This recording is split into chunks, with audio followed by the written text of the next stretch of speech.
CM times కి స్వాగతం. ప్రకాశం జిల్లా పొదిలిలో పొగాకు మద్దతు ధర లేక అల్లాడుతున్న రైతుల కోసం వచ్చిన మాజీ సీఎం వైసీపీ పార్టీ అధ్యక్షులు వైఎస్ జగన్మోహన్ రెడ్డి పొదిలి వచ్చిన సందర్భంగా ఆయనను చూసేందుకు పరుగులు తీస్తున్న జగన్మోహన్ రెడ్డి మాట్లాడుతున్న దృశ్యం. రైతులు పడతా ఉన్న అవస్థలు ఎలా ఉన్నాయి అంటే రాష్ట్రంలో రైతుని ఇవాళ పట్టించుకునే పరిస్థితిలో ప్రభుత్వం లేని కారణంగా రైతులు ఆత్మహత్యలు చేసుకుంటా ఉన్న పరిస్థితులు మన రాష్ట్రంలో కనిపిస్తూ ఉన్నాయి. ఈరోజు ఈ సీజన్లోనే ఈ జిల్లాలోనే 2 ఆత్మహత్యలు చేసుకున్న సన్నివేశం మధ్య ఈరోజు ఈ జిల్లాలో నేను మాట్లాడుతూ ఉన్నా.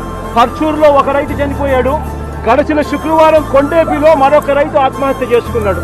2 రైతులు గిట్టుబాటు ధరలు లేక ఇదే జిల్లాలో రైతాంగం చనిపోయిన పరిస్థితుల మధ్య ఈరోజు నేను ఇక్కడికి వచ్చి రైతులు పడతా ఉన్న అగసాట్లను ప్రభుత్వాన్ని గట్టిగా నిలదీస్తూ ప్రశ్నిస్తా ఉన్నాం. ఈరోజు రైతు పడతా ఉన్న పరిస్థితుల మధ్య ఏ పంటకు కూడా ఈరోజు రాష్ట్రంలో గిట్టుబాటు ధరలు లేవు. వరి ప్రొక్యూర్మెంట్ మొన్న చేశారు.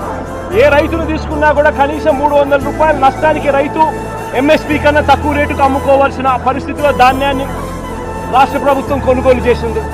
వరి దగ్గర నుంచి మొదలు పెడితే మిరప, పత్తి, జొన్న, కందులు, మినుములు, పెసలు, మొక్కజొన్న, సజ్జ, రాగులు, వేరుశనగ, అరటి, చీని, పొగాకు, కొక్కు ఏ పంట తీసుకున్నా కూడా రైతన్నకు ఈరోజు గిట్టుబాటు ధర రాని పరిస్థితి ఈరోజు రాష్ట్రంలో కనిపిస్తూ ఉంది.